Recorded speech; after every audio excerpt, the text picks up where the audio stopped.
आदरणीय अध्यक्ष महोदय, जो प्रश्न अभी सदन में सदस्यों ने उठाए हैं और आपने जो बात व्यक्त की है,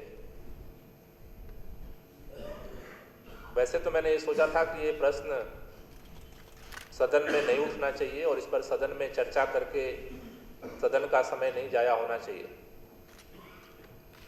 क्योंकि ये जो कल घटना हुई मेरे साथ तो बहुत छोटी सी घटना थी। गालियां जिस मकसद के लिए हम लोग निकले हैं, हमारे मकसद को नहीं रोक सकती हैं। मुझे तो गोली मारी गई है, गोली नहीं रोक पाई तो कुछ चंद लोगों को भेज करके गालियां दिलवा के क्या कर।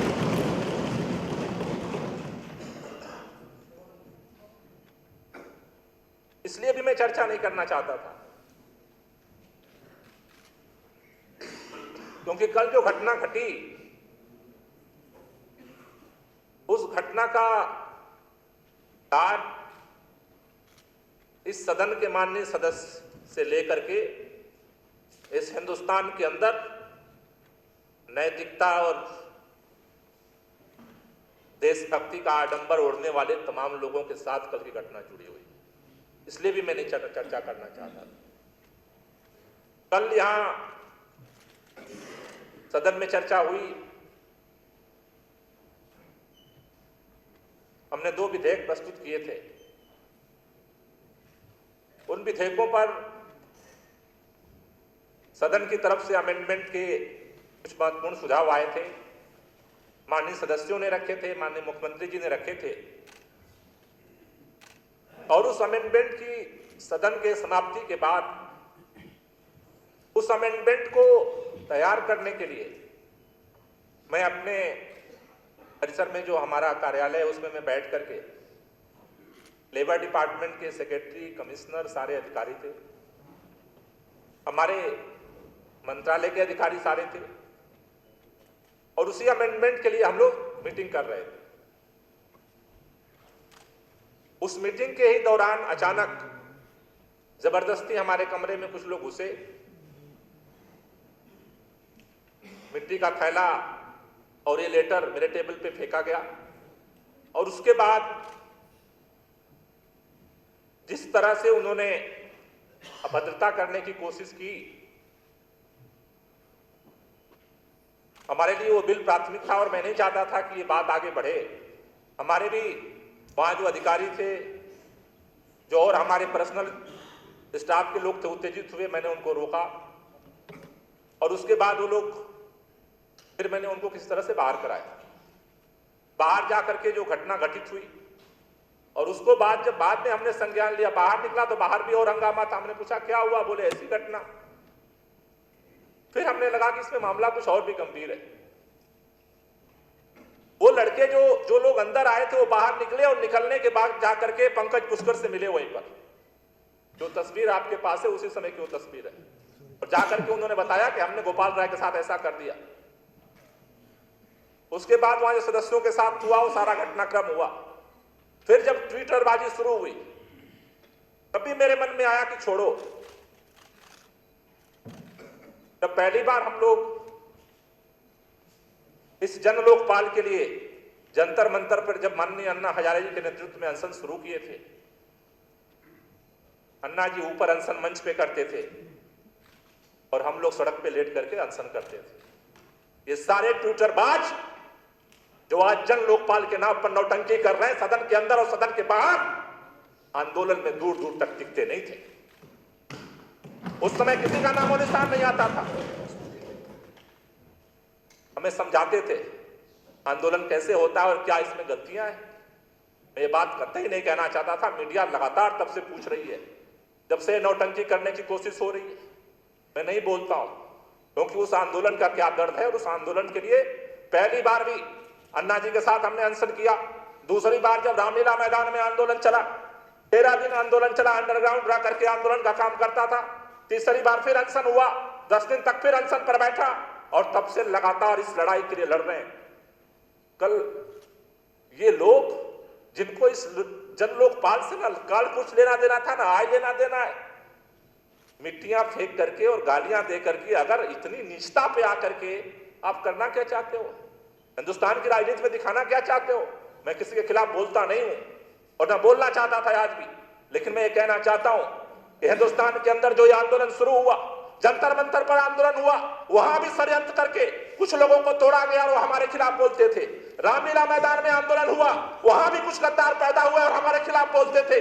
जब पार्टी हमने बनाई, कुछ गद्दार फिर पैदा हुए, वो हमारे खिलाफ बोलते हैं। और गद्दारों से लड़ना हम तब भी जानते थे और गद्दारों से लड़ना हम आज भी जानते हैं।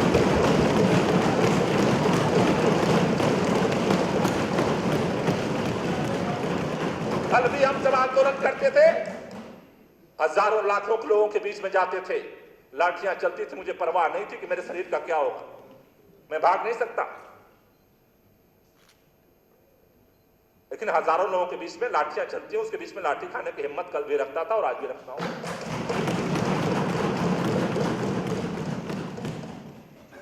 आज भी मैं मंत्री हूं और सरेआम अपने नैनों से कल भी चलता था और आज भी चलता हूं और सीना तान के कल भी चलूंगा। जिसको मर्जी हो गोली चला लो, गाली चला लो, हमारा मिशन जो है वो मिशन आगे बढ़ता रहेगा। जब तक जिंदा है लड़ाई को लड़ेंगे। क्या कर लोगे? हमारा क्या बना बिगाड़ लो?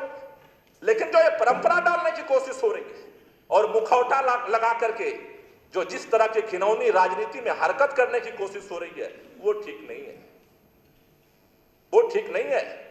जन लोकपाल बिल की लड़ाई हमने लड़ी है और जन लोकपाल बिल दिल्ली को भ्रष्टाचार मुक्त बनाने के लिए एक मजबूत बिल आए। कल भी हमारा संकल्प था और आज भी हमारा संकल्प है। जब बिल पास होगा, पूरी दुनिया देखेगी कि जन लोकपाल बिल में कितनी ताकत है।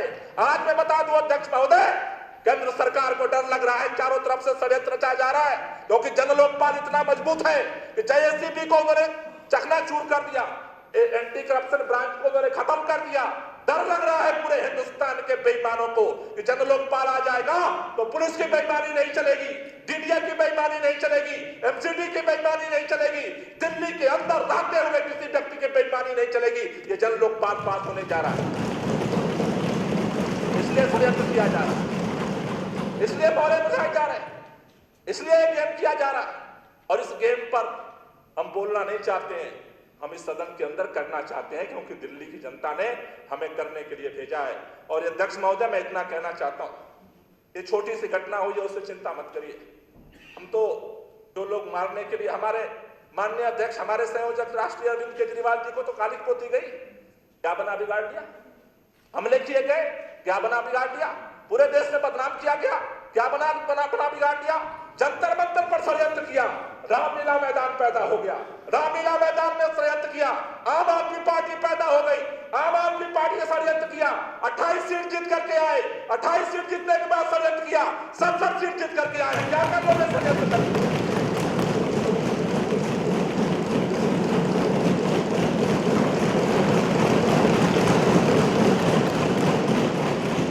हम षड्यंत्र के दम पर नहीं इस आंदोलन को आगे बढ़ा रहे हैं, अपनी जान हथेली पर लेकर चलते हैं, उस कुर्बानी और उस विश्वास के दम पर चलते हैं।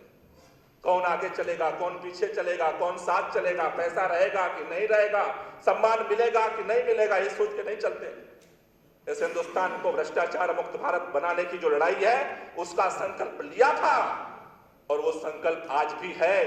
दिल्ली में इस जन लोकपाल बिल को पास करके दिल्ली को जो मॉडल बनाने का संकल्प है, सदन बहस करेगा, सदन से एक बिल निकलेगा, वो दिल्ली को भी सुधारेगा और पूरे हिंदुस्तान के लिए एक आईना लेकर के खड़ा होगा। इसलिए अध्यक्ष महोदय, मेरा निवेदन है, ये जो भी जिस तरह की घटना कल हुई है, मैं सदन से चाहता हूं ऐसे छोटे मन के लोगों को माफ कर दो, अपना दिल बड़ा रखो, जन लोकपाल को पास करो और दिल्ली को भ्रष्टाचार मुक्त बनाने के लिए जो हिंदुस्तान की जनता हमसे सपना देख रही है, अर्जुन की तरफ मछली की आंख पर निशाना रखो, वो हमारा मकसद है। ऐसे तो आते रहेंगे और जाते। इसलिए मेरा निवेदन है व्यक्तिगत तौर पर, जो कुछ भी कल घटना हुई है, उस घटना को खत्म किया जाए। ऐसे लोगों से क्या, हम तो वैसे लोगों से निपटने के लिए तैयार है और निपट रहे हैं। धन्यवाद।